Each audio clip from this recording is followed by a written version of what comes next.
What's going on, my friends? This is Jack, and welcome to It Pays to Write, a show where we break down simple writing skills and systems that can help you build digital leverage and level up in your career, business, personal brand, and more. Whether you're a remote 9-to-5er, freelancer, founder, or aspiring writer, we've got something here for you. Let's dive in.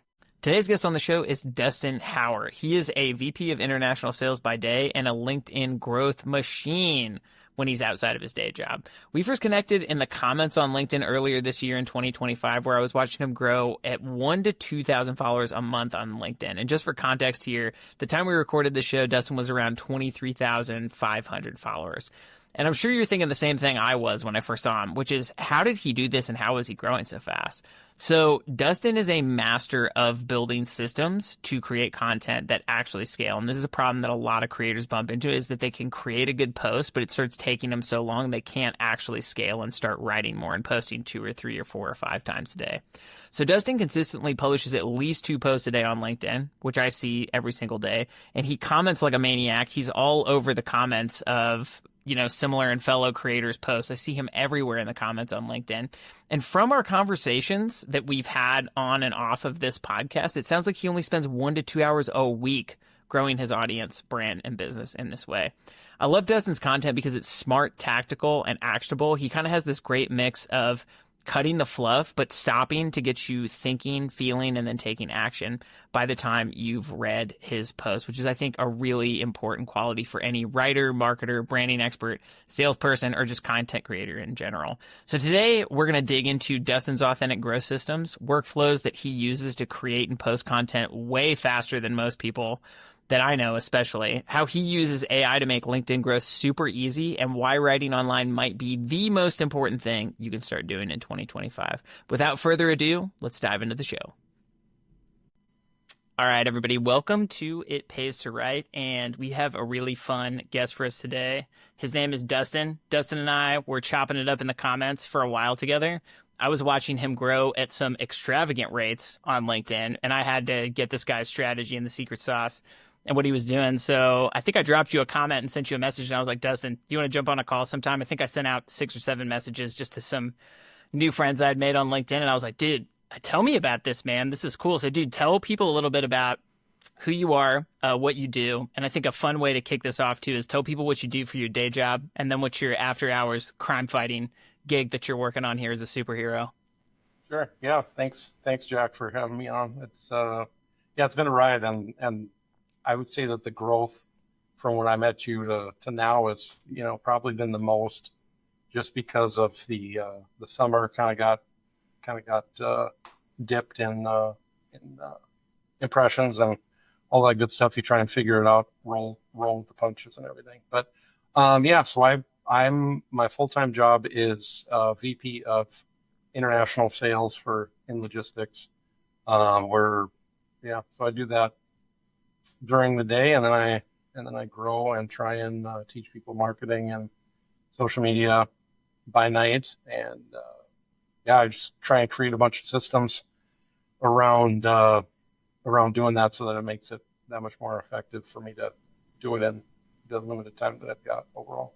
That's amazing, man. And you crush it at this, because I've seen the improvement and the growth rate and the production and output rate that you've had. And just for context, for people who don't follow Dustin, when I started following him, he was growing at a clip of 1,000 to 2,000 people a month. I think you said just over 2,000 a month on LinkedIn at one point. And I was drawn in by that, man. It was some incredible growth, and your content and your writing is great. Now you're sitting around, just north of 20,000 followers, right? Yeah, 23, going to be 23.5 today. It'll end up being, but. Yeah. Dang, man. And just to give people, because I know, and this is something I want to touch on in this conversation that we'll get to, that LinkedIn's going through some algorithm growth pains right now. They're kind of stunting our reach a little bit, which isn't as much fun. But just give people an idea, because I think LinkedIn, we're in this kind of golden era of content creation on here still, where it's the go-to platform for really self-motivated people who want to advance in their career, who are trying to generate leads in new business for their business or their agency, or if they're a solopreneur or whatever. How did you come to writing on LinkedIn? And then what has your growth trajectory been like over that period of when you started and where it is now, just to let people know? Yeah, when I first started, testing out social media, I started on LinkedIn and on X, and X kind of drew me in, with that, darker side of things. Everybody was focused on copywriting, and that was the cool thing to do. So it just that kind of got to me, and then I noticed just better growth on LinkedIn, easier growth, I would say overall. I got to about 1,000 followers, 1,200 followers on X, and I was like, "This sucks. It's too hard. I'm just gonna hop over to LinkedIn and spend my time there." And so, I mean, from there, I kind of tried to focus on copywriting, try to be witty. So they say like be clear, not clever, Mm-hmm. and that's kind of where you end up falling into a trap because it copywriting is kind of like a shiny new toy, and you want to try and flex your muscle in it as you're learning different skills of it, but then you get clever and you don't get clear, and people are get confused. They start asking questions, but they don't ask you the questions. They ask themselves the question, and then they bolt to somebody that can actually tell them something. So I just started doing that. Then I leaned into my graphic design background a little bit more. That started to make things take off a little bit better. Tried to refine my profile, because that's really what I think a lot of people fall short on. It's just like you need people to get to your profile and then either follow you or send a connection request or subscribe to your newsletter or your email mailing list, because if you don't get that, it's basically a wasted view. And that really, because it just kind of turns the growth on. So you're going to get more impressions. You're going to get more views on your newsletter, and then in the newsletter kind of thing, you want to try and move people along and keep a series going of your value. Slowly check in with them and see if they need your one-on-one expertise, and then if they don't, you just keep feeding them the value, and slowly it can eventually convert them to be somebody that be a client of yours. Yeah, man, that's a really solid strategy, and it seems like the one that a lot of people are testing and putting to use that's working for them for like lead gen and client gen. And just to circle back to this, because I kind of want to get a time frame on this. What was it last year that you started writing on X and then you moved to LinkedIn shortly thereafter? I'm just trying to get a time frame of when you started writing Sure. on LinkedIn. Yeah, because it was probably maybe almost 2 years ago that I started on X, and then I really started taking LinkedIn seriously last May, so a little bit over a year on LinkedIn. And yeah, I've noticed the profile views. That's huge to keep the ball rolling. The overall views, and that's where I've kind of experimented with in the last couple of days. Experimented with posting my same stuff in groups on LinkedIn, and that actually helped me get my 2 best engagement days in the last 4 days of like all of LinkedIn. So it's kind of crazy there. But That's so interesting, man. So just to tell everybody kind of what you just said that's so important. So at the time we're recording this, we're in the middle of July 2025. Dustin's only been writing on LinkedIn for just over like a calendar year, and you were able to build an audience of just over 23,000 people on here because you kind of got tapped into hey, these are the core growth mechanisms and the things that are required. So dude, I want you to break down the call that we had back in March. You gave me like a breakdown that was, I mean, dude, the only way I can describe it is that it was like the first principles growth breakdown for LinkedIn. And I think you said something to me like, Jack, I started thinking about all the ways on LinkedIn that people could see you. And that's kind of when things started to change. And you brought up your strategy of like how when you view a profile, like if people have premium, they can see that you viewed their profile. If you're a second degree connection, it's easier to get somebody to respond positively and confirm your connection request because you share a connection. You said they also can see you from liking their post.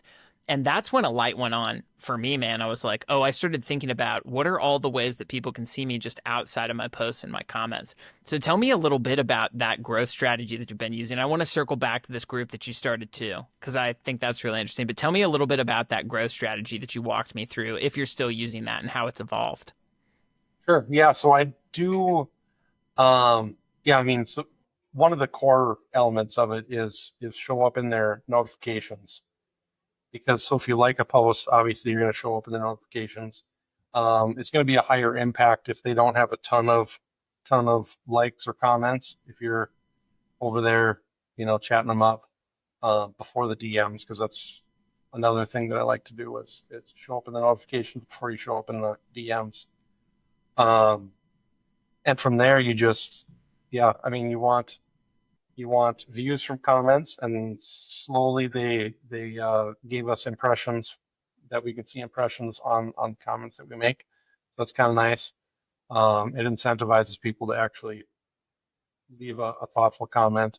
And I like to try and use Yasmin Alik's strategy of like a mini post where, um, especially if you get early, just dial it up really good. So add a point to it.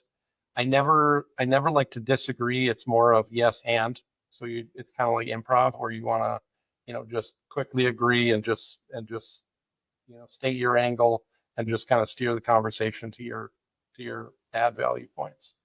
And then that seems to get a decent amount of traction. Another kind of cheat code that I've noticed is if you've got, say you've got a newsletter, or you've got a business that maybe isn't like started officially, but you're trying to grow something, and get your brand attached to it.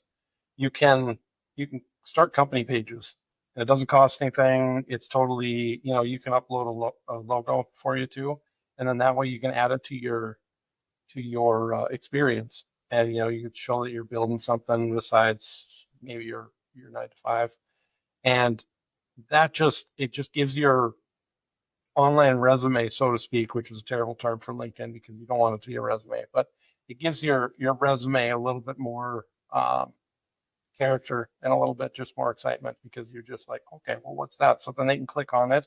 It actually brings up a page rather than just that, generic square that a person can have next to their name and their job history. And then, that can be an extra landing page that can sway somebody or even just, elevate your authority a little bit more in a niche that you're speaking about. That's really important, man. And so, dude, this is a personal question, and this might help out people on here too. So I just launched this podcast. It's been, gosh, just over a month now. Would you recommend that I start like a company page for my podcast Oh, yeah. and share episodes, share some posts and stuff? Okay, gotcha. Mhm. Gotcha. And then that way you can add because you can control that as like a profile, you can like your own posts. You can like the company page posts. You could reshare the company page post to your larger group. The other benefit of it is that it's at least 250 invites per week that you can send out to your existing followers to follow your company page or your podcast. 250 a week is huge. That's higher than actually 250 a month. Sorry, I think it's okay. Yeah. That's still great. I mean, that's in addition to the 100, because you can send 100 connection requests a week still, right? Is that still the metric? So, dude, that bumps you up to 650 potential new follower connections that you can use between your personal profile and a company page. That's cool, man.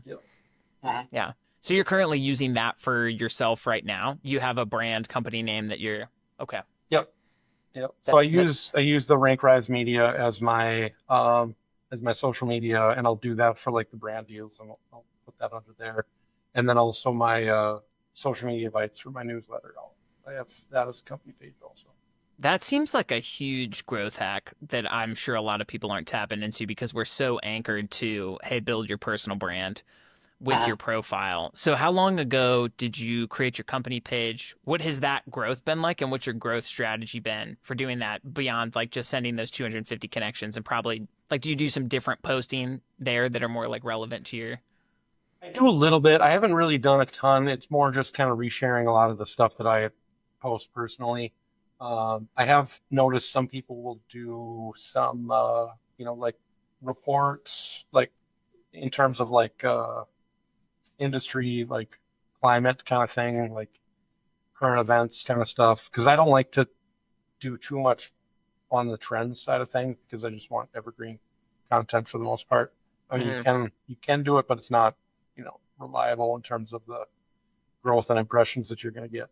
So I like to keep with repeatable stuff. That makes a lot of sense. And tell people, just for everyone who doesn't follow you, which everybody you should go follow Dustin because obviously he's crushing it on LinkedIn right now. I've learned so much from this guy. Tell me a little bit about, because I can tell you what stands out to me about your content, but tell me about your approach to creating evergreen content and what goes into that. So you can kind of give everybody an idea of like, hey, this is the kind of stuff he's posting. And then tell us why you think that's working or why that's working for you.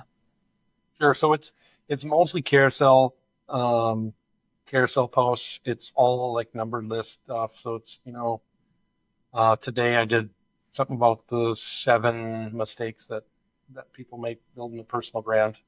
So it's kind of a checklist. So it's almost a lead magnet in a sense, but there's no real direct call to action to join a newsletter or to follow me maybe. I mean, I guess on the last page I've got that. So that's the other part of the structure I like to keep with basically every post that I do. You have the hook, you have the main points. Some people say add a rehook in there, um, but you have the main points, and you have a question um, that relates to the post, and then you have a repost if you thought this was interesting or something like that. So you have a second call to action, but that question really drives engagement because it makes people want to answer the question. Whereas a lot of times you'll read, a 5 to 10 point list, and by the time you get done with it, you're like, I don't know what I should comment on this What do thing, I so do I'm just going to next? go to Yeah. something else. Yeah. So just if you make it easier for somebody to comment, even just like I've had some more emotionally charged posts where it's just like, if you agree with me, just put a fist, like um, in the comments, and so you'll get some of those too. But yeah. I love that, man. I think Yasmin, who are both big fans of, dude. I feel like even as somebody who's been writing on the internet since 2009, I've been saying like he's one of the people who taught me how to write and format for like this platform and Mhm. LinkedIn. He I think is a big proponent of keep your CTAs and your questions simple because if they get too deep or too heady or too long-winded or stuff, people are usually like duck out of there. Like if you just ask them how they think about something or their ideas around something, it's like, well, they're not going to take, the next 30 minutes to write you an essay on this. You can't even fit that in a comments box. But yeah, dude, I love the call to action to like, hey, just drop this emoji in if you agree. I think Mhm. that's a great engagement tactic. And dude, the engagement you get on your posts are amazing. Like something that's worked really well for you that I've seen. You use carousels, which I still feel like I'm hearing because things change with algorithms and everything, which we'll talk about more of like every couple of months on here. It seems like, but it still seems like carousels LinkedIn is tracking as like every time you click or swipe through that carousel deck Mhm. as almost like a micro like unseen event that they're tracking of, oh, this is a person engaged with their posts. Are you still seeing that in your content? Do you still feel like that's the big performance driver through your carousels? In general, I would say that's the case. And I wonder if it's the clicking each page, or I've heard dwell time also. So like the longer that a person stays with your post, whether they're reading through the whole thing or they're flipping through the pages, that seems to boost it more. Mm. So that's been a good thing. And then also like if you're going to do a single image, or you do maybe like a more personal deal where you just do like pictures. I've seen a few people do that, and does really well. But you do a story, and kind of a transformation story. You got to have a lesson or a purpose or both. Um, and that's another thing that I try and teach people, is to not just share something for the sake of it. Like, yeah, yesterday sucked. There's no real lesson to it. It just I'm having a bad day, and people are. I mean, they might empathize with you, but like, it doesn't help them in any way. So. Mm-hmm. Yeah, I think that's really smart, man. Always think about what your audience is here for, like what they're looking from you for specifically, and how that's going to help them out in their life. So, dude, how would you say? I mean, this is a good kind of more of a general writing question. What would you say that your audience probably says of like, I go to Dustin for this thing, like fill in the blank? What would that be? Sure. Yeah, usually it's either some quick action or inspiration. So I do kind of separate my two pillars, I guess, of content. In like the morning post is a marketing, try and spur some quick action, kind of a post with carousels, basically always carousels. Um, the other day I shifted it up and did a kind of a look back of like a beginning post, what I did versus a post that I did more recently. And it kind of gives you a transformation and like a story kind of driven with that. So that did pretty well. And then at night, every night, I'll do either like a hard truth, a strong take, or like or a quote, and those tend to do pretty well. Now that's kind of goes along. I watched this Chris Donnelly video the other day, and he talks about pre-validated content. So he says like anything that's already proven to work on the platform, you have to be able to sprinkle that into your um, into your content schedule, and then that way it consistently can help you grow and help you reach new audiences, uh, that kind of stuff. Now, when I first started, just about 2 years ago, like looking at more just like doom scrolling the platform, I would see these massive creators. They would put a quote or just like a billboard, kind of quote thing on there, and their copy would literally be agree question mark. And I mean, he'd get thousands of likes and thousands of Oh comments, my gosh. So and literally it the picture would sucked. be the But question and then they yeah, would and the caption would just be like agree or disagree. Dude, I remember when yeah, this trend was going around. But yeah, go ahead. The uh-huh. engagement was off the charts, you were saying.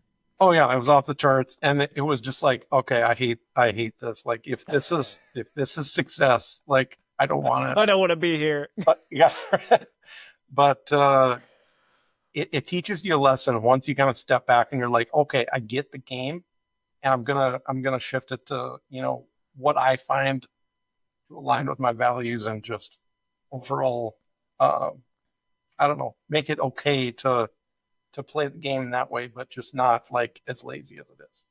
Yeah, I like that, man. I like how, and dude, we follow a lot of the same people. I love that people are so open now. The self-aware LinkedIn creators are like, hey guys, yeah, like LinkedIn is kind of cringe in some ways. And so I'm going to have some posts that are kind of cringe because I'm playing the game, but I'm also going to bring, the realer me in a lot of posts. But dude, I love how you're doing that because you're splitting up what, like you said, Chris Donnelly, who, for people who don't know him, Chris has got what, 750,000 like followers on He's LinkedIn? got over a million now, over a million. Gosh, dude, that was quick. I feel like I Yeah. just looked at his profile and blinked, and Uh-huh. he was at 3/4. So he's grown fast. Another great resource Yeah. for people who want to follow a great creator and learn about writing and content creation, especially on this platform.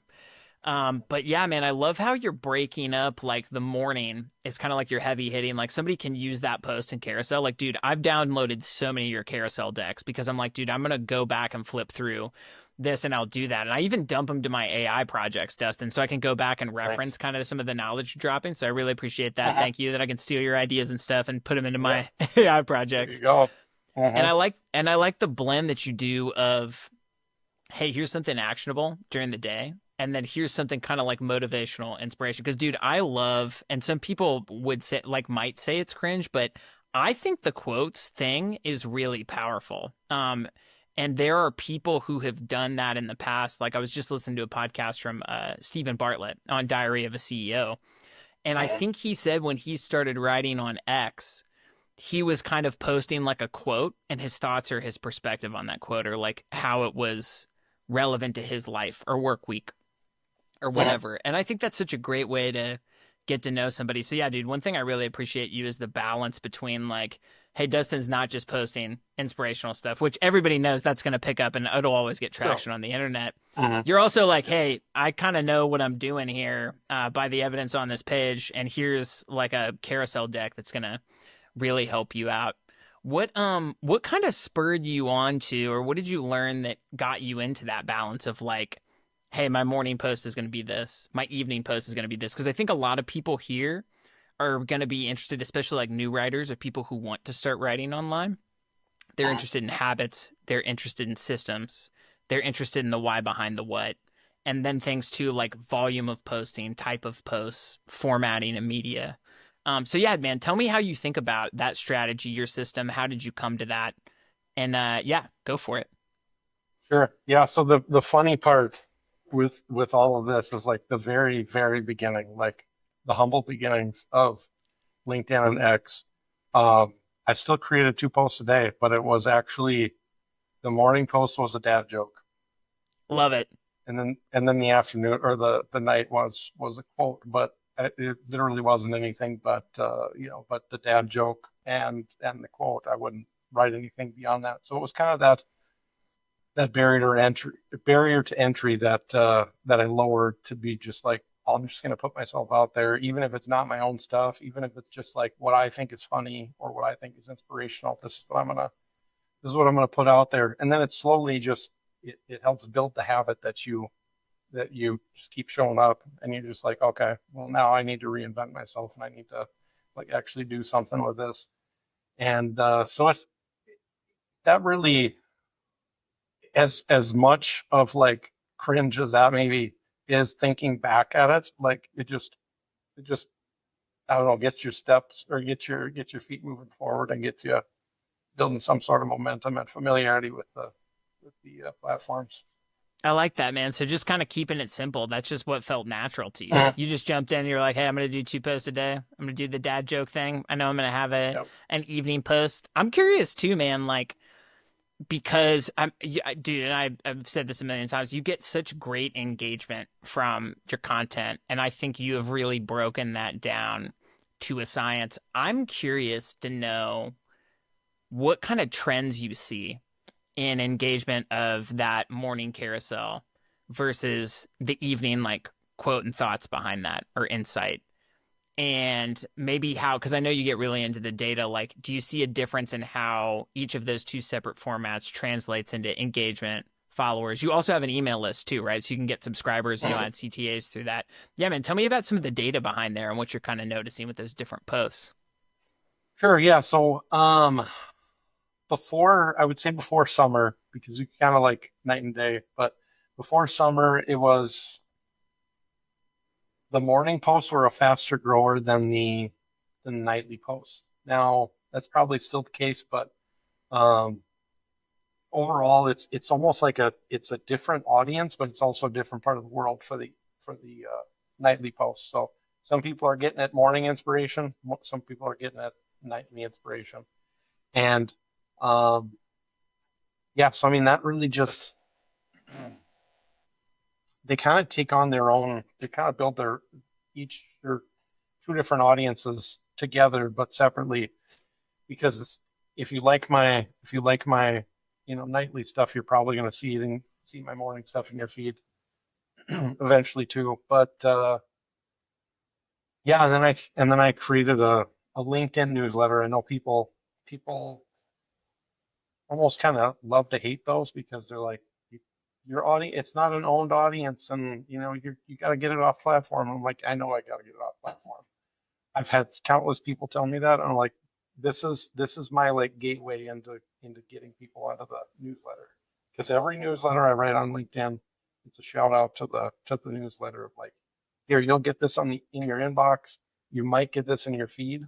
This way, you'll for sure get it, and you'll be able to read it if you want to. But I think that's really wise, man. And honestly, I think this is something that I don't know if we've emphasized enough on this show at this point. And so for anybody listening who's either just getting into writing or content creation, or you've been doing it a while, like, dude, I fell into this trap in my 20s. I was like a platform dependent course creator. So I was teaching courses on Udemy and Skillshare.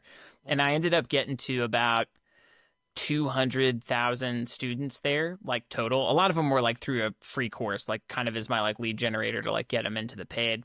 But dude, my biggest mistake is that I didn't start my email list until later. And then those course platforms started adding in regulations and limitations on you couldn't deplatform or get people off of there. Like they were like, hey, if you like to the point where they were monitoring, like you could send promotional emails, it had to be through their platform.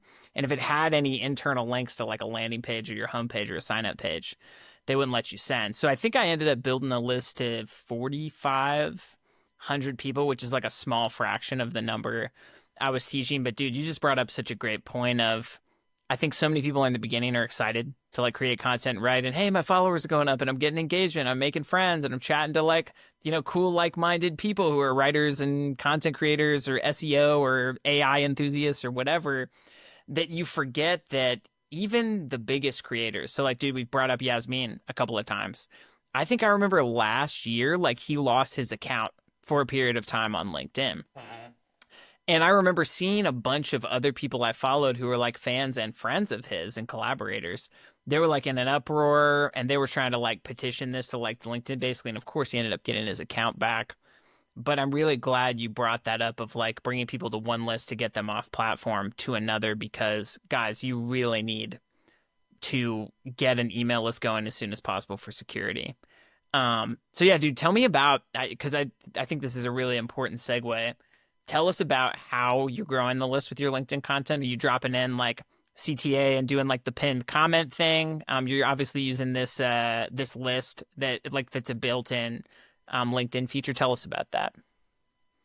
Yeah. So what I do, so a while back, when you put an external link in your post, the engagement would suffer, the impressions would suffer, and that's why everybody started to go to the pinned comment thing.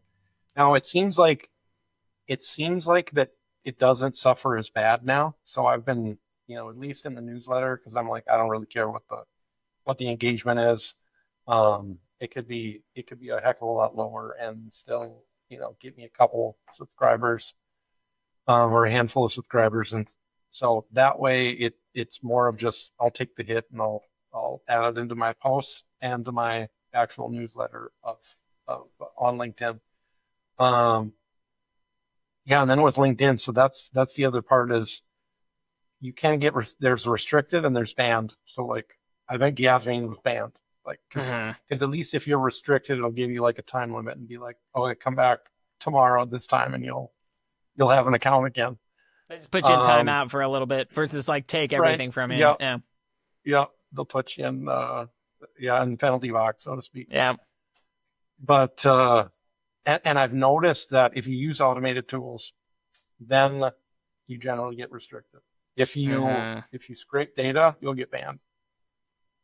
So that's the problem there. But if you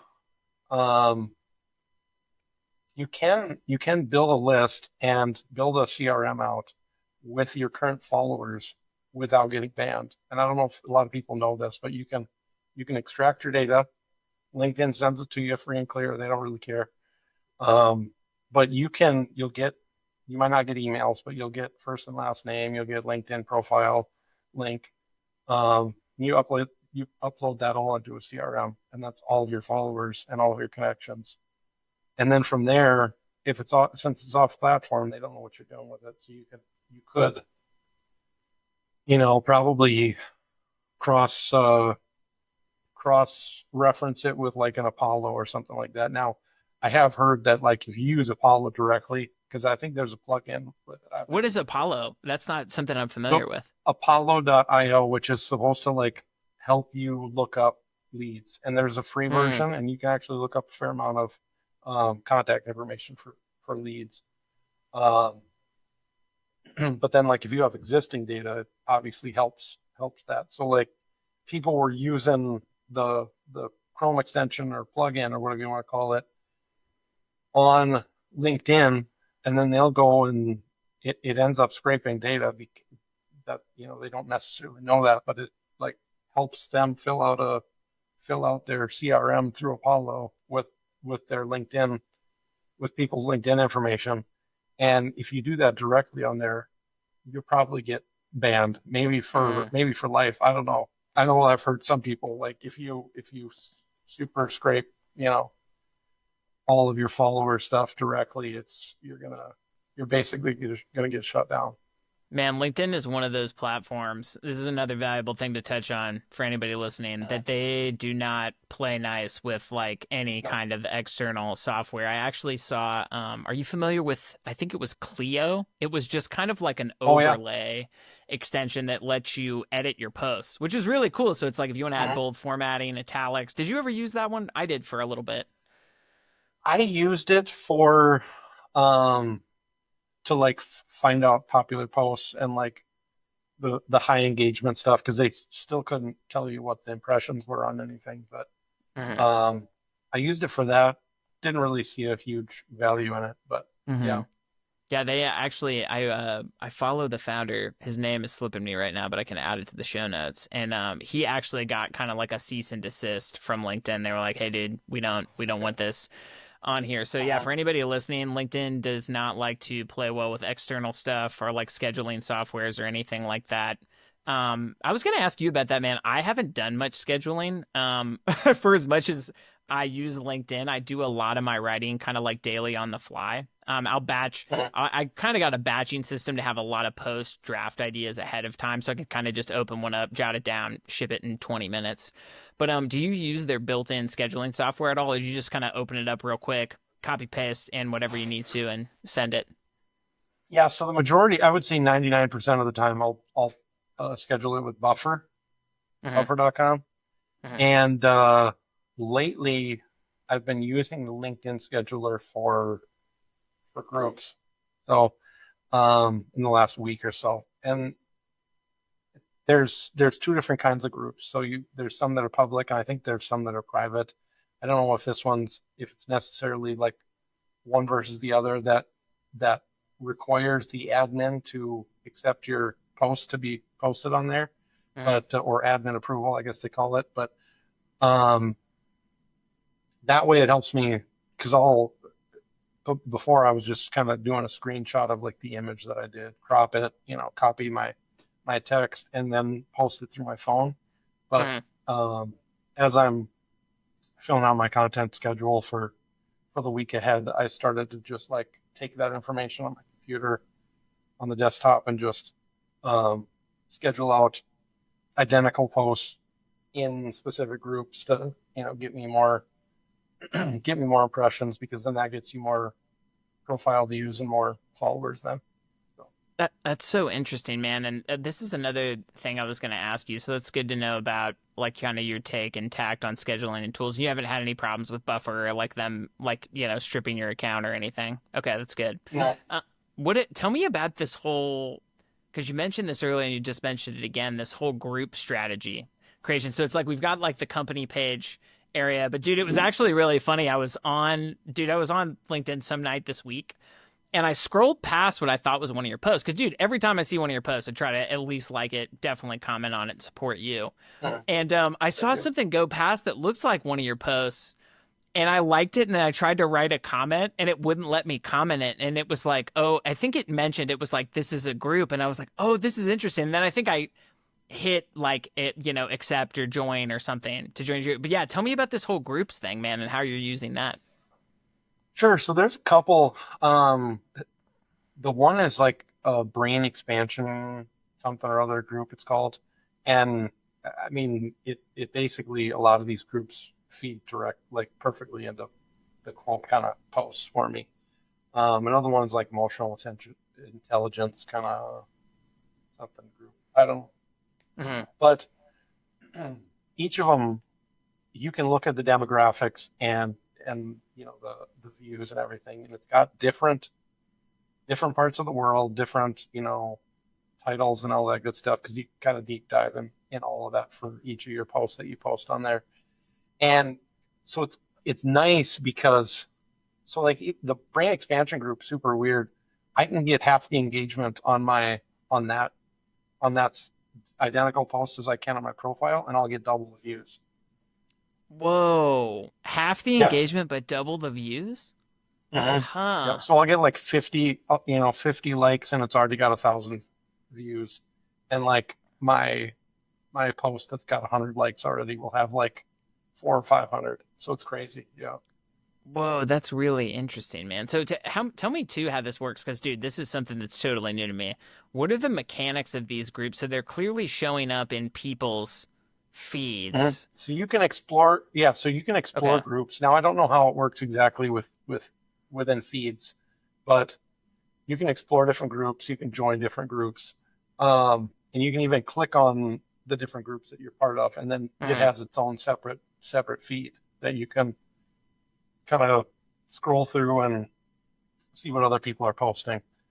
And so that I don't know that yeah I mean I just started doing it, and so when in the way to do it is you hit that plus button on the top thing, and Mhm. then where it says everyone can see this, you click down and it'll give you all the different groups that you're associated with, so you can actually post it within that, and then just like that's the only people that can view, comment, like those posts, depending on if it's private or public. But yeah, That's really interesting. This all kind of ties back into that conversation that we had a few months ago, which is you're always thinking about the ways that you can kind of maximize visibility and engagement on here. So if you were like listing out a list of recommendations for somebody who just came to you and they're like, Dustin, I have like 500 work friends or previous employers or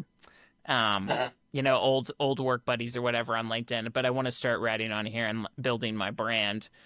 What are the recommendations you would block out? Would you tell them like, "Hey man, make a company page, also make a group, like after you figure out who your audience is, start posting to all three of those because it seems like you could really maximize your surface area coverage in people's LinkedIn feeds with that like and just go from top to bottom, dude. Like tell them like anybody who'd be interested on this, tell them what your strategy would be for like sending connection requests, commenting, how that would segue into DMs. Would you create a group? Would you create a company page? Just break it down, man. I'd love to hear that. sure. Yeah, so what I would say, just starting out, you'd want to join a bunch of groups, experiment with that.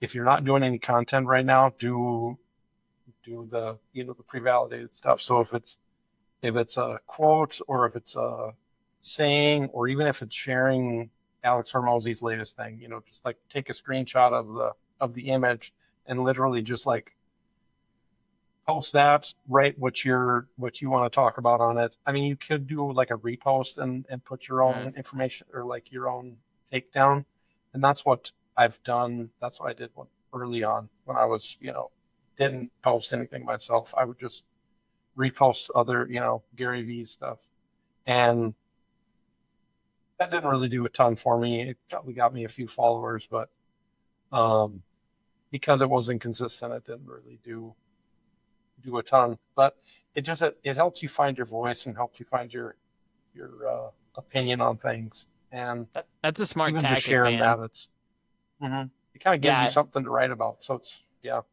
it's like I think there's a term for that. I've seen people use like borrowed authority. So it's like if you take a like if you do a breakdown of a specific person, like Gary Vee's top 20 marketing principles, or like you said, Alex Hormozzi on like scaling a brand, and you literally just take a picture of him, post it, and then write your like kind of mini blog or mini post on that. It seems like that's still a great way to grow. It is, yeah, and I mean, I feel like some people will blindly scroll and they'll see like an Alex Hormozzi thing and they'll like it. You don't really have to even read it, and they'll be like, "Oh, I recognize that guy." I'll hit engage. You're totally No, right, it's man. just It's consumer psych. It's yeah, like, yeah, I like that guy. They yeah, don't. They won't yeah, even look if right, you yeah, posted it or I posted. They'll just be you're like, yeah, right. I like I know. Hormozy. I get it. Yeah, Yeah. that's great. So yeah, so you were saying, sorry, going back to you'd say use some borrowed authority posts, like take something big or well known phrase, saying quote person whatever, write your thoughts on there. So that's great so far. What would you kind of recommend next after they get rolling with that? Get consistent. So you'd want to do 3 to 5 to 7 times a week, I would say, posting.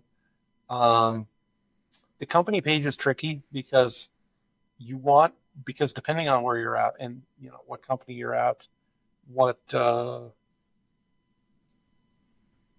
guess the dynamic around that, because some people are afraid to start a separate side hustle because they'll think that the business that they're working at will be like, "Oh, are you going to quit on us?" Or it's like, Mm-hmm.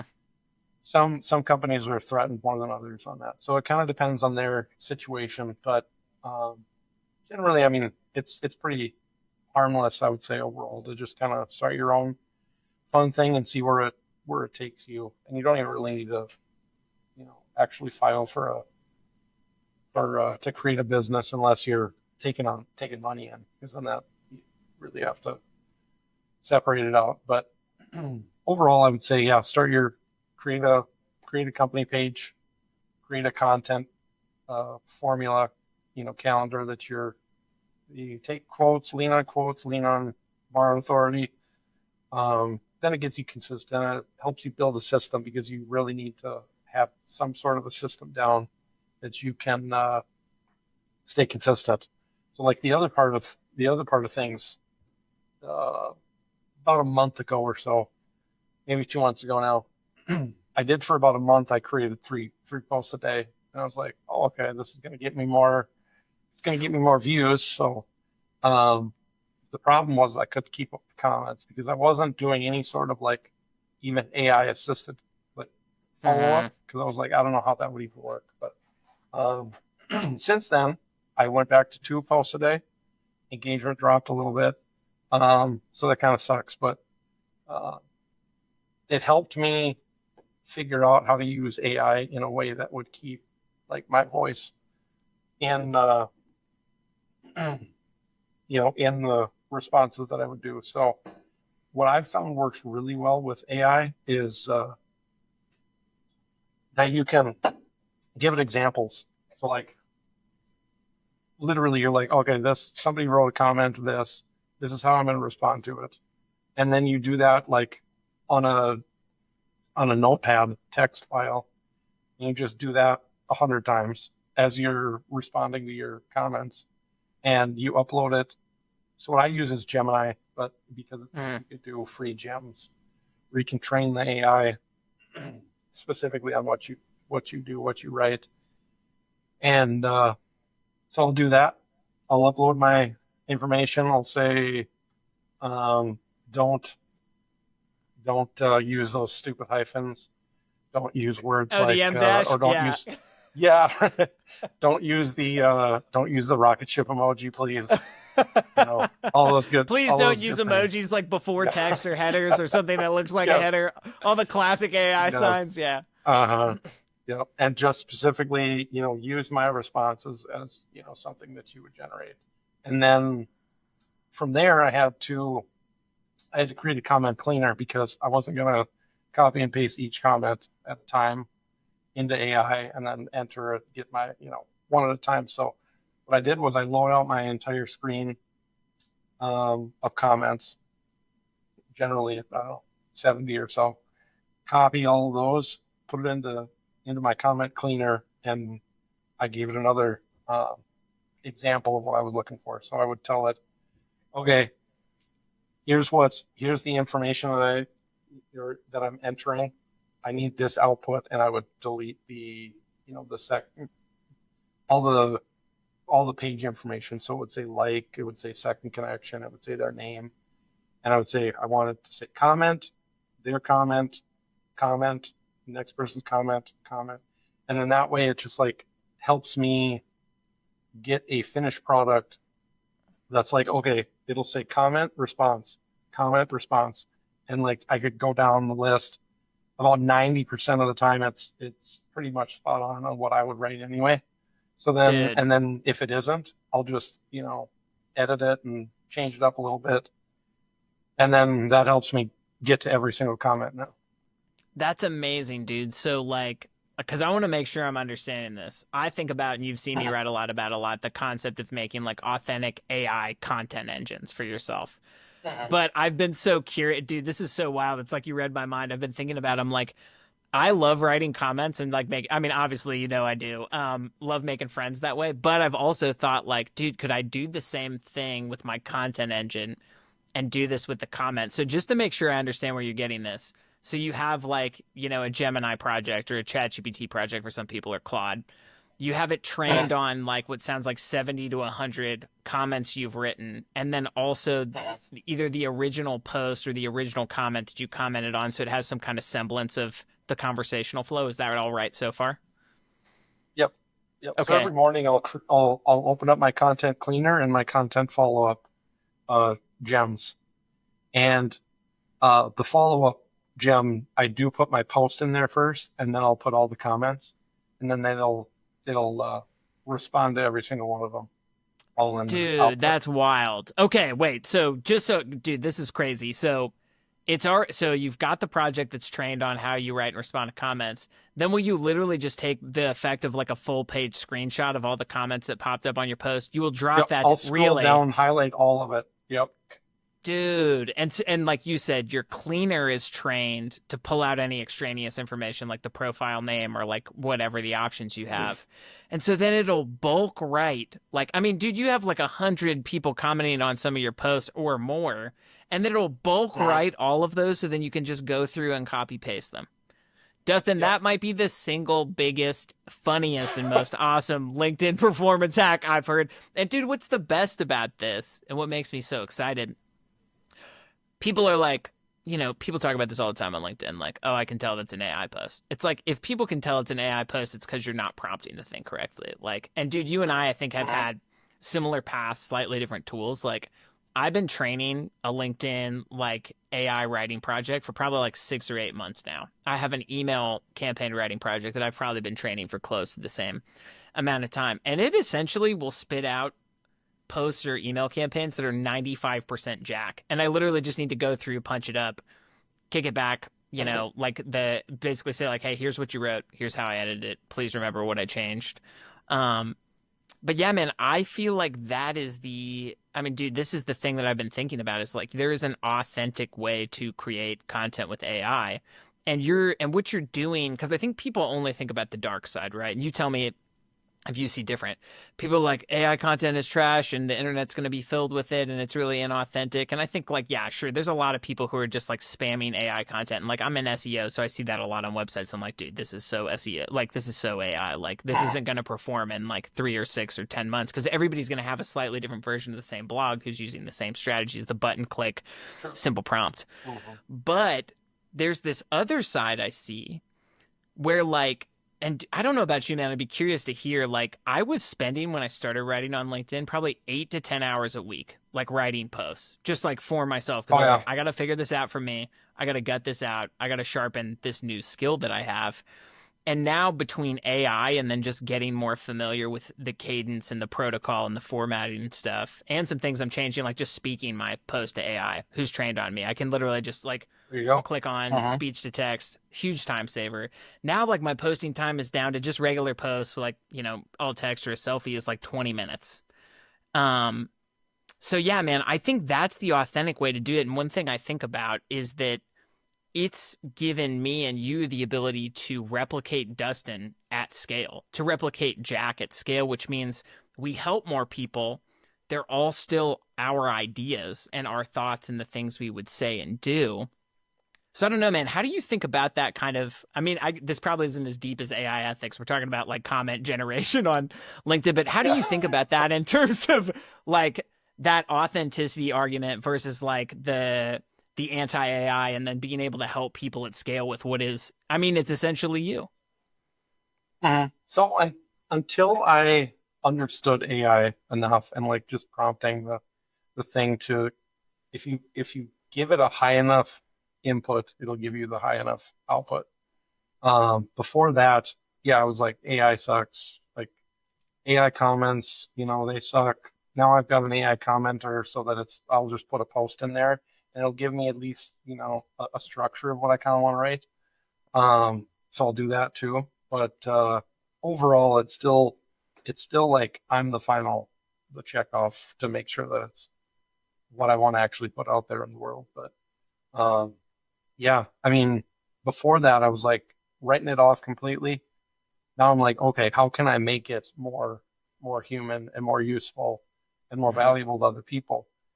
And then the other part of that was I would get, similar engagement, and I'd see other people that would get like 20 comments on their stuff, and they're like, their main post is like, you gotta reply to every single comment. Like it's non-negotiable. You're you're not you're not paying enough respect to your audience if you don't do that. And I'm like, I would love to, but I can't because I just don't have enough time in the day. And instead of saying it that way, it's like, okay, well, how can I do it? Because it kind of goes along to the Rich Dad Poor Dad. Mm. Read that book. Um, he says that his one dad says I can't afford it, and his stepdad says how can I afford it? So it's like you either close your mind off or you ask the question that you're like brainstorming how to figure something out.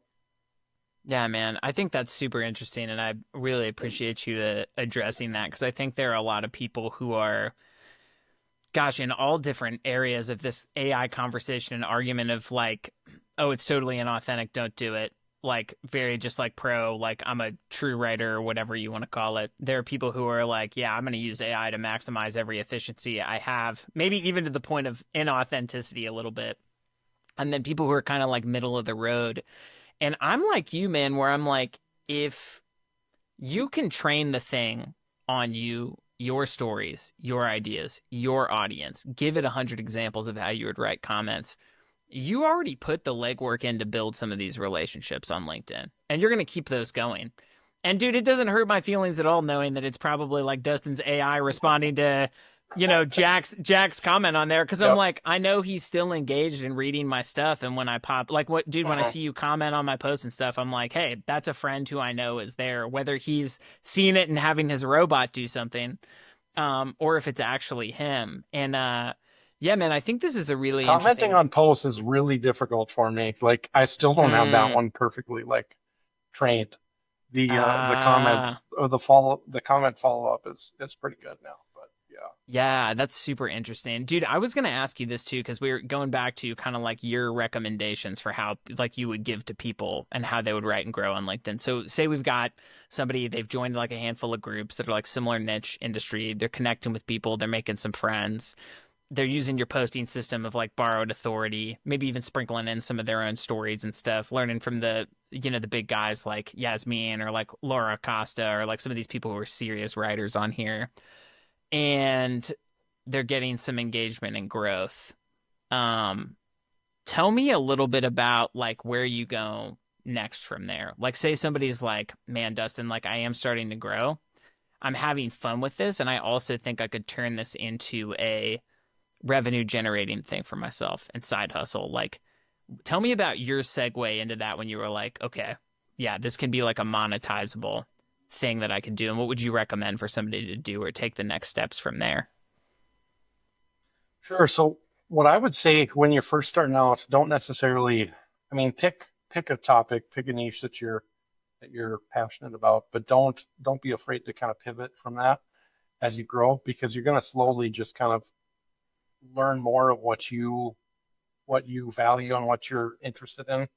And if you can speak to something like that hours on end, that's what's going to be able to push you to keep it up, even when the engagement slows down or the followers slow down. It's going to keep you showing up for it. And um, yeah, I would say that you want to do that. You want to get and even find inspiration from other creators, and you can share an idea, but have your own take to it. And a lot of times, the Yasmins of the world, he's 20 steps ahead. But I could say the same thing in a different way that maybe the person just behind me would understand better than they understand his way of Mm-hmm. doing things. So Mm-hmm. you really need to just kind of teach your past self things, and it could even be kind of like an open letter to your past self, like stay away from this stuff, do this stuff, and it's kind of like a what the doctor prescribed. Take two of these and call me in the morning, kind of thing. Mm-hmm. Mm-hmm. Yeah, man, and it seems like too you can use your post almost as like reminders for yourself too, like documenting your lessons and stuff where you Mm-hmm. say to yourself like it's almost like, hey Dustin or hey Jack, remember this really important thing. Here's why, and that's a note to yourself in the moment, and then you'll also be able to go back and look at that and be like, oh yeah, this is an important lesson for me back then. In terms of if we got kind of granular into um, your system for creating content, man. Because this is something I think is really important for people. Like, I was just telling you a little while ago when I started writing on LinkedIn, it was taking me 8 to 10 hours a week. And dude, that's a lot of time for the average person, for most people to spend like an extra 2 hours a day. Like if you're just doing this during a work week, even if it's an hour before work in the morning, an hour after, it's like that's precious time. Like, tell me about your system now. How much time does it take? When are you writing? How are you batching things? How much total time is it taking you during the week that you spend on just purely the post writing part of LinkedIn? And then I'm curious to hear about the comment piece too, because that's a huge part of growth for anybody listening and kind of new to this. Like, comments are a part of your distribution and your relationships to get you to a broader audience on there. So yeah, tell me about your writing system, man, and how much time that takes. Sure. So because I've done it for a year now or so, I reuse a lot of my stuff. So it's really doesn't take me much time more than duplicating the posts from the back catalog to filling out the content.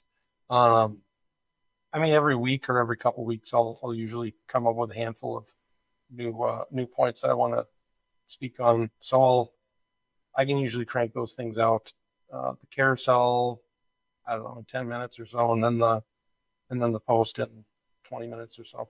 But That's yeah. amazing, dude. And what is your bank of content? Because I want to give people like the tools and the ideas here too.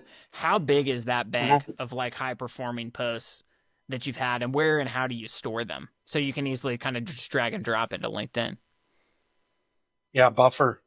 You can go back. I can go back a year on previous stuff, and even just like even this week, I went back to some of the stuff that is old, um, even under my like purple branding, because I had some. I originally I think it started with purple, and I slowly evolved to blue because I was like, blue is the platform color, so I'm going to just stick to that. Um, and that's so I redid the carousel, revamped the copy, and threw that into my content schedule for tomorrow over the weekend, into Monday, Tuesday, and I mean the quotes and like hard truths and stuff like that. Those are you can find a lot of inspiration on Pinterest. I'm also on Mm, there. I'm also posting once a day on Pinterest. nice, man. I had no idea you expanded to Pinterest, but you're totally right, man. You can grab great like image clips from there. You could drop them into Gemini or ChatGPT and have them remix it or create a slightly different image, and Yep. then it knows you well enough. You have it write the caption. So how big is that bank of posts in Buffer that you keep kind of like source? Because dude, it sounds like 90% of your content Yeah. at this point is like recycled versions or the exact post of your highest performing stuff on LinkedIn historically, right? Yeah, basically just greatest hits. So yeah, it is about 90% that I post has already been posted before. Um, there's probably there's at least 3 months worth of like twice a day posts that I've got that I could just do without doing anything new. So Dang, dude. So like yeah, 180 posts is like the bank that you're yep. drawing from. Mhm. Dude, okay, man, this is super interesting because I was talking to somebody about this on a recent show. And I don't know why I did this. It seems like dumb in hindsight, but I was like really committed to like, hey, Jack, you got to build your brand. You got to start writing on social media. And I started on X like you because I was like, okay, I kind of like the format. I like the writing style. I like the threads. I like anything that has like a dark mode toggle, dude. I hope LinkedIn integrates one immediately because, dude, yeah, Mhm. so cool. Be so nice. But dude, I actually went through in a Google sheet and I was like, I'm gonna draft 100 threads in here and I'm gonna do it over the holidays. So I took like Christmas to every day I was writing like 3 or 4 threads, but it was with no knowledge of like what's working on X or not. But I had this hunch of like, oh, if I basically have a post a day for like just over 3 months, you find out what performs, you maybe remix it and you recycle it. But yeah, man, that's a what. So why was there an idea in your mind of like, okay, like 3 months of post seems like the right amount of time that people aren't going to get bored of seeing that one on like a 90-day cycle? Or was that just kind of like something you naturally did intuitively?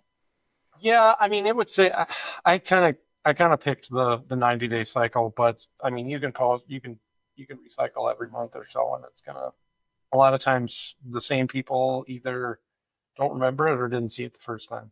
Um, yeah, for the longest time there, with the 2 posts a day, I was getting like 3 to 5 thousand views a day, which is, only a seventh or so. No, yeah, a seventh or so of my followers. So yeah, most people don't see it anyway. Then Yeah, you're totally right. And I think that's something that, and dude, I still, even as a lifelong marketer, career long marketer at this point, I'll still get in my head about like, dude, nobody wants to see that post again. You just kind of did that thing. But like you said, only a fraction of your audience is seeing every post that you put out there.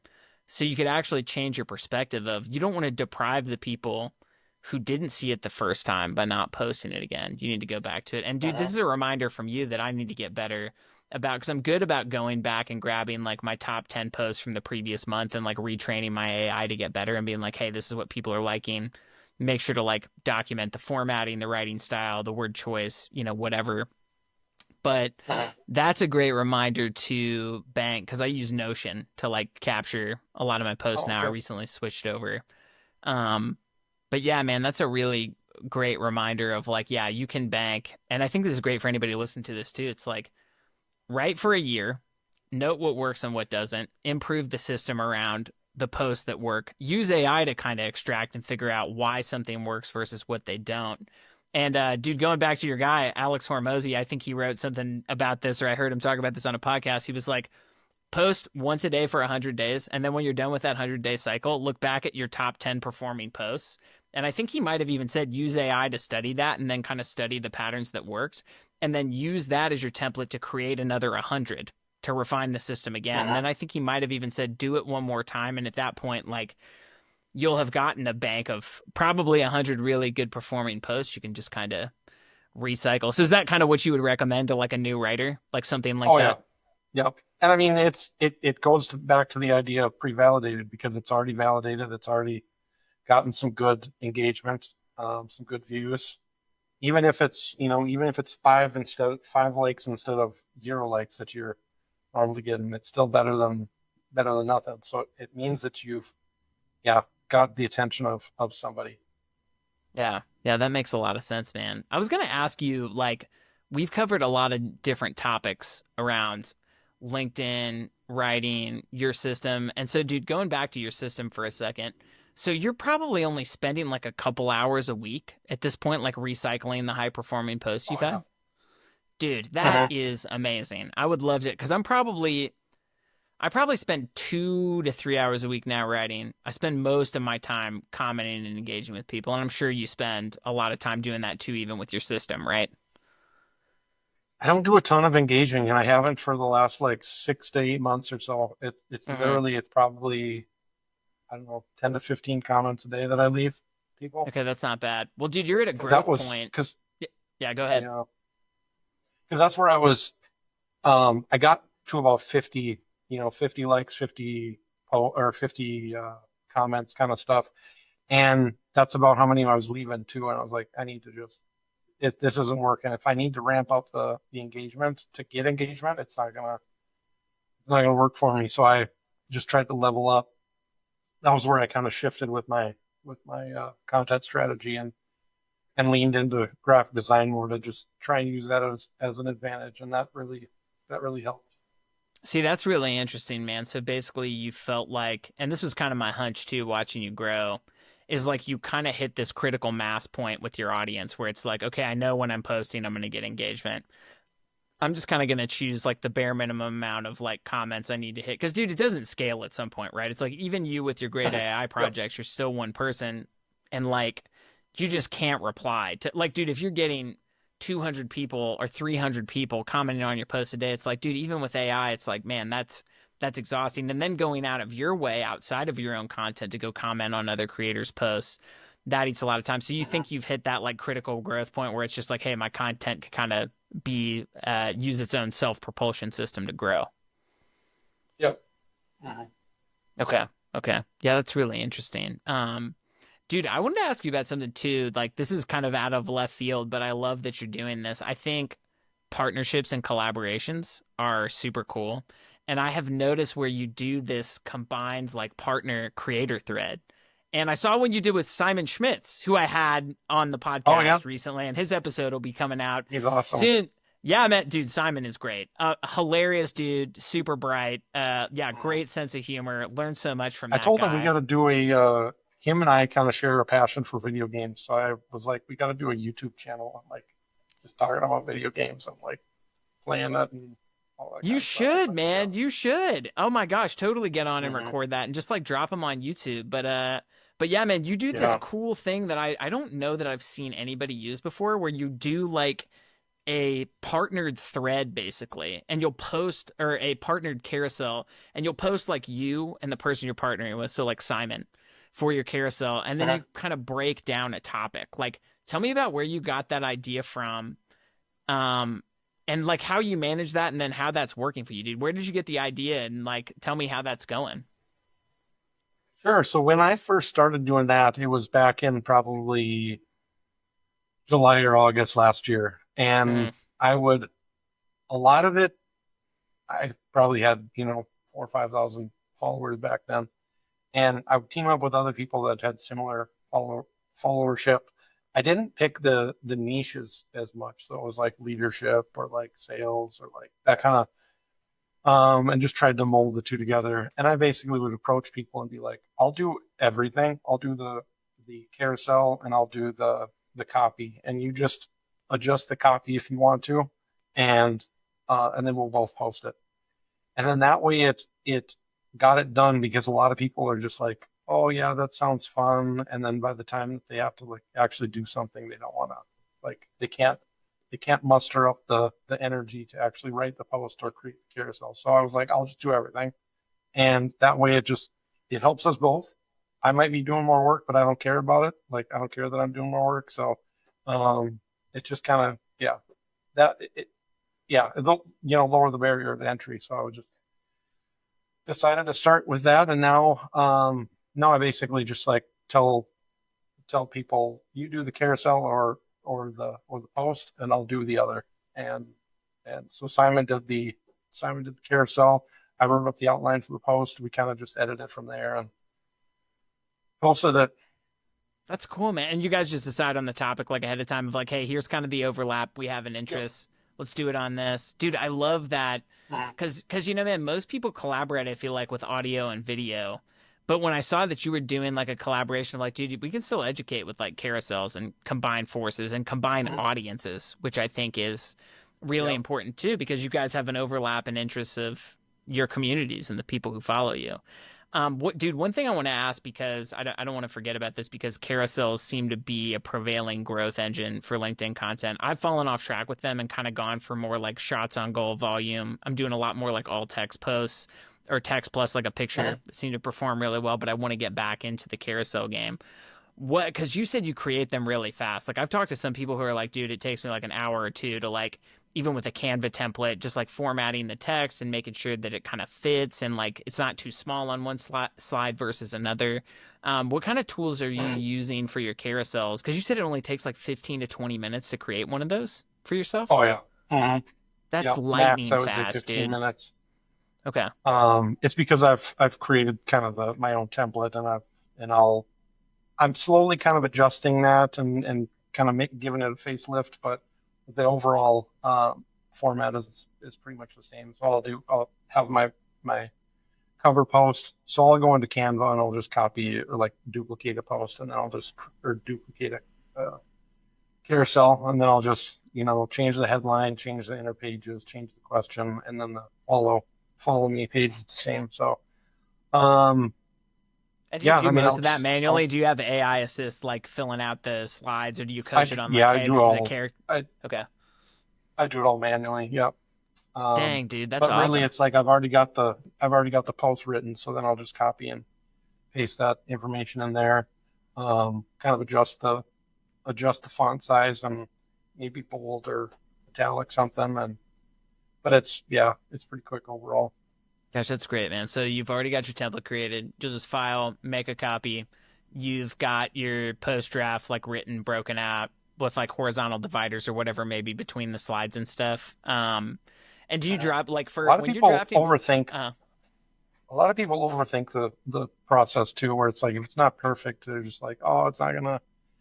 People are gonna hate it. They're gonna call me out. Like I've had shadows be wrong. Like images even be wrong. Like I was building off the wrong carousel at one time, and I was like, oh. And you figure it out after the post, and you're like, and nobody even notices. I mean, some of them do, but it's like they just think it's funny more than anything. Like Yeah. that you're human versus just a machine that you're posting carousels every day. But yeah.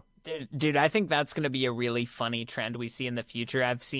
Dude, you've probably seen this too on LinkedIn. People are excited when they see that there's a typo in a post because they're like, that's how I know a human wrote it, man. Like, it's cool that the person who I Uh-huh. follow is human. I actually saw a Yeah. guy, a funny dude I just followed. I think his name's Kevin, but he posts all kinds of like humor posts. And I'm so glad more humor is coming to LinkedIn. That's, I feel like, what it was missing. And he intentionally misspelled every single word in like 3 lines of content. And then his last line was like, just so you know that I'm human or something. And I was like, dude, Yeah. this is great. Well, dude, that system going back to you creating carousels, I think is really powerful. And dude, that's an inspiration to me to get back to doing them because it was taking me some And you time can just with even like, do the overlay kind of thing where it's just like a picture of you and just have that as like even with a bold take or something like that. Because some people do selfies and they'll have like a, you know, message or something on top of that. Then your inner pages can be literally that picture, but like darker, like, like, yeah, yeah, basically an overlay, just darken it and then just put some text over the top of that because that feeds into your copywriting. that's awesome. And then for those posts when you're doing carousels, do you have a custom Gemini project or something that'll help write like the caption for you, like the text piece of it that'll be above the carousel post? Yeah. Yeah. That's a good Mhm. time saving bit too. Well, dude, one thing I wanted to go back and ask you, and this is something we were talking about before you started recording. I'm always curious in knowing what people's goals are for writing on LinkedIn, because like dude, I started on here for fun. I think you kind of started on here for like fun, but also saw the opportunity here too.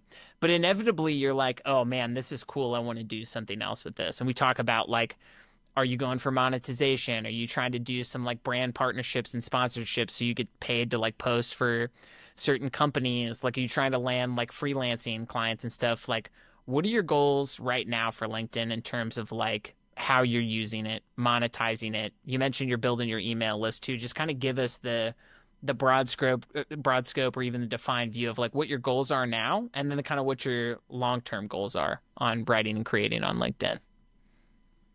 Sure. Yeah. So I would say that LinkedIn, like you said, it's early days, I think. So we're all just kind of jockeying for position and trying to grow as quickly as we possibly can. And I think that growth and that influence that we're slowly building is going to be a differentiating factor in any market that we pick. And an email newsletter or email list in general is attention and influence that you build that you can take that wherever you go. I mean, so it's not just platform specific. Uh, One thing I want to do too is be on YouTube more, and I haven't done that, but it's still on my radar. Because I think YouTube is the king of all platforms because you get you get that connection that you build with video. You grow an audience. It's probably the highest valued um, in terms of like brand partnerships too. Hmm. Yeah. So I mean, in general, I'm trying to grow as big as I possibly can, as fast as I possibly can, and you know, opportunities will come from that. And I'll yeah, just trying to teach people that it's easy, and if you don't think it's easy, you can hire me, and I can make it You can do it for you. easier for Yeah, you. you can totally Uh-huh. hire Dustin and he'll do it. So, dude, that's another thing you're doing is you're doing like brand and content marketing, like consulting and coaching, right? Is something that you've been doing for people. Uh-huh. Yeah. Yep. Yeah. So a lot of it is just you know, I'll do a couple calls, 1, 2 calls, if they want, more accountability and more just longer term kind of philosophy driven stuff too. Um, I'll teach them that, but a lot of it is 1 or 2 calls, and you can have a pretty pretty decent direction to take it. That's awesome, man. And are you doing like a free intro or discovery call? Like, are you charging like an hourly or anything for it? Okay. Yeah, free discovery call anyway, just to kind of see if it's of value for for either side, and just kind of expectations there. Mhm. And then yeah, That's awesome. And then do you mind me asking, what are you charging? And then how did you figure out what to charge for like consulting rates in this category? sure. So it's about $200 a call for an hour long call. I haven't done a ton of them. I've done a fair amount of free ones leading up to that. Mhm. But overall, it's just kind of gets a person on the right page. And it's kind of an evolution because I was doing digital products before. Maybe I don't know if I was pushing those when you had started following me or not, but it was like template stuff for LinkedIn, carousel templates and That's cool. all that good stuff. And then I was using one as a lead magnet, so you could download one for free, and then you just be part of my email list. But yeah, I made a couple $100 off of that too over time. But That's great, man. yeah, I think a great takeaway for people there is like, dude, you've only been writing on this platform for a little bit over a year. You've amassed an audience very quickly, uh-huh. even though the algorithm, like, it's a very different place to grow right now, but it's still very possible. And you can charge $200 Uh-huh. an hour for consulting to help someone. So, like, and I would wager that you don't even need that big of an audience to charge those kind of fees if you have proof from like True. your work life or another client or something. So I think that's going to be really encouraging to people of like, dude, you don't have to wait until you're like Dustin and you've got 23,000 followers to monetize. Like, you could have a couple thousand and just write some really great posts and share your value through that. People will probably pay you for consulting. And then another cool thing that you mentioned before the call that's just recently come into view is you're getting paid for like sponsored posts by like companies, right?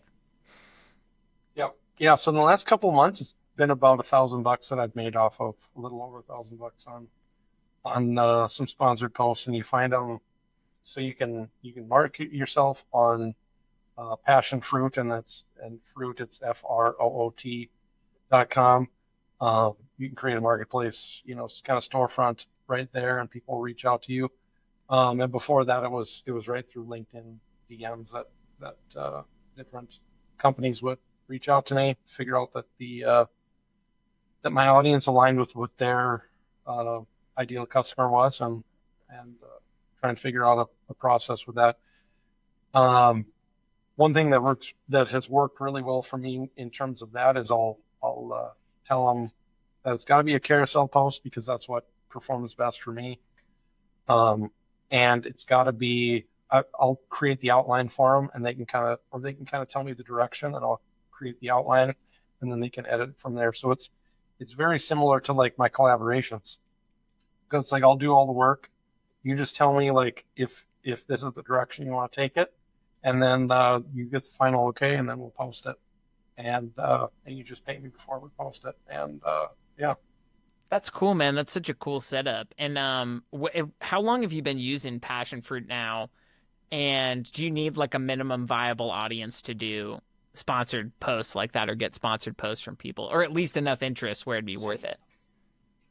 Yeah, so you probably do. I've been on there probably for about 6 months now. And just in the last couple months, really last 2 months or so, I would say has been any sort of um, interest with other brands to work with me. I don't know if there's probably a way to work that algorithm too, or how that works. I've never really tried to understand that platform. Just put myself on there and see where it takes me.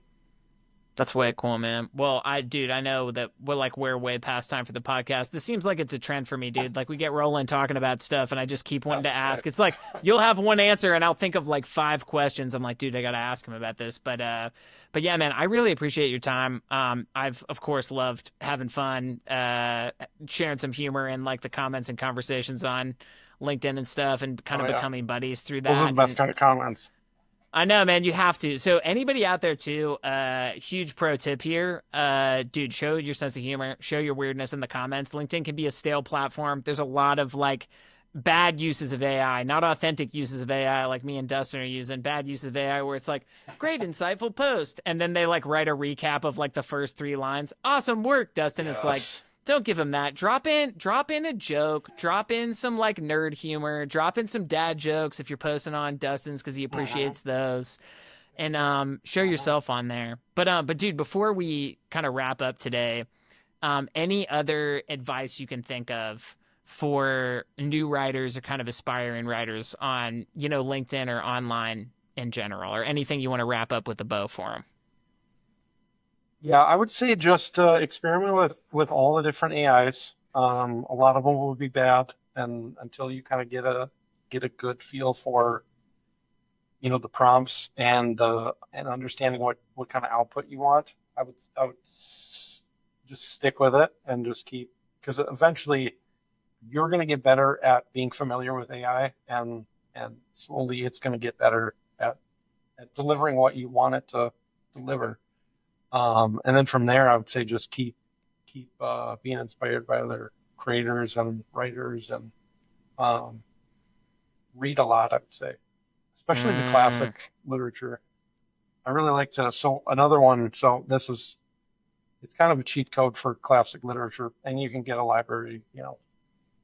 There's a library card if card, you want yeah. to, and do that. But there's a website called I think the Gutenberg Project, that you Mm, can download free ebooks if it's over, if it's the public domain. So if it's over like 50 years old, there's some really good, like uh, Oscar Wilde and um, Ernest Hemingway kind of stuff. So it's check out that old style of writing, and it definitely translates to today.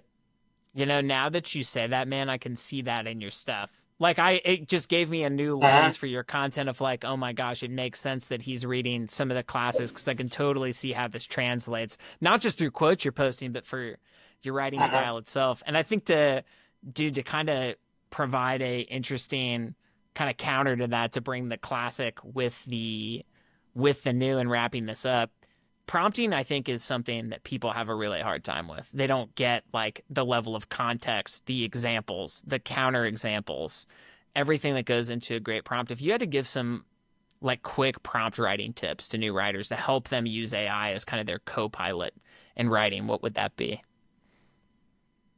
Um, I would say the prompts is, if it's just solely off of prompts, it's really difficult, but it's that knowledge like that you build off of it. So if you give it examples, that's the best thing you can do, because then it can really pinpoint your style, your tone, like exactly what you're looking for. Um, and even if it's not necessarily your writing, you can upload a style that you want to be more like. And if you read through that and you like are crafting your posts with that style in mind, it'll slowly become your style, because you're still not going to just copy and paste it and make it. You know, you'll yeah, you'll add your own twist to it, but um, between doing that and just slowly, like, literally, uh, trial and error with your prompts, and like, okay, I wrote this and it's like it didn't give me, I wanted to, like I said, cut out these things, but then it gives me a whole bunch of different other like things that I can clearly see are AI, and I'm like, okay, don't do this either. And then I'll shift it and I'll be like, okay, take this, but rewrite it in my own, like I'll rewrite it in my own style and be like, this is what I want you to write. And then it slowly understands it. It's crazy. It does, dude. To piggyback off that, I heard this from another guest whose episode's coming out soon, and she was doing, I don't even know how I would describe this, maybe reverse prompting, of where she would write something 100% herself. She would drop that to ChatGPT and say, "Hey ChatGPT, like if you had to write a prompt to create this post exactly in the voice and style that you see represented here, Oh, that's write good. that write that prompt for me." And I was like, my brain just like melted Yes. onto my microphone, dude. I was like, man, I have so many just purely Jack written writing samples. I mean, I create them every day. Like, why am I not reverse prompting and being like, hey, this is me. How would you write a prompt to create this? Or just a post like it. And you can ask So, ChatGPT kind of like, I guess these would be like meta things too, of like, hey, examine this post. What are the types of things that you would need to know or that you can observe from this post to create a prompt to write like this person? And that would fill out the criteria. It'd probably give you like 12 bullet points of like voice, tone, style, word choice, audience, history, stories, whatever. And then you could just be like, sweet, all right, use that post in the list you just made to make a prompt to do this. That'd be good. True. Yeah. Because that list is kind of like the peek behind the curtain of how its like operating system works. So then when you're able to actually fill that out, I mean, yeah, it's powerful then. Nailed Really it, man. dials in what Dude, we'll both have to try the reverse prompting thing. But Dustin, honestly, man, thank you so much for your time. Dude, we've spent a lot of time on calls and a lot of time back and forth on LinkedIn DMs, and I've learned a lot from you, dude. And I think a lot of people will walk away from this conversation and think, maybe I should start writing on LinkedIn and not be so worried to like put myself out there online. I always tell people, man, I think, it's scary to put yourself out there writing content. I'm sure it was scary for you. Like, dude, I've been doing it for clients for 13 years plus, but like doing it for yourself is different. It's more vulnerable. But I think about all the time how my bigger regret would be never starting to do this in the first place. That's the scarier thing for sure. Might It be is, scary man. to put yourself out there online, but man, if you're here, the same place, the same person as next year, that's the scariest. That's the scariest, dude, and that's what people don't think about. Well, dude, that's a great place to wrap up. Dustin, thanks again for coming on the show, man. And dude, I'd love to have you back on in the future. We can talk about new LinkedIn growth strategies, Absolutely. the algorithm, everything else. Well, thanks, buddy. Appreciate you. It'll always be changing. I appreciate it. Thanks, Jack. Thanks, man. Talk to you soon. Thank you so much for listening to today's episode of It Pays to Write. If you enjoyed this show, please be sure to like and subscribe on all the platforms we're on, currently on YouTube, Spotify, Apple, and Substack. And I've got something extra special for you listeners of this episode today. If you're thinking about taking the plunge with writing, I have a free 5-day email course that'll get you started with AI and digital writing online, whether you want to start your own blog or if you want to write on LinkedIn or another social media platform. This is a free course just for you to dip your toes into writing online. You can get that course for free by signing up at aiwritingroadmap.com. That's aiwritingroadmap.com. Thanks, and I'll see you in the next episode.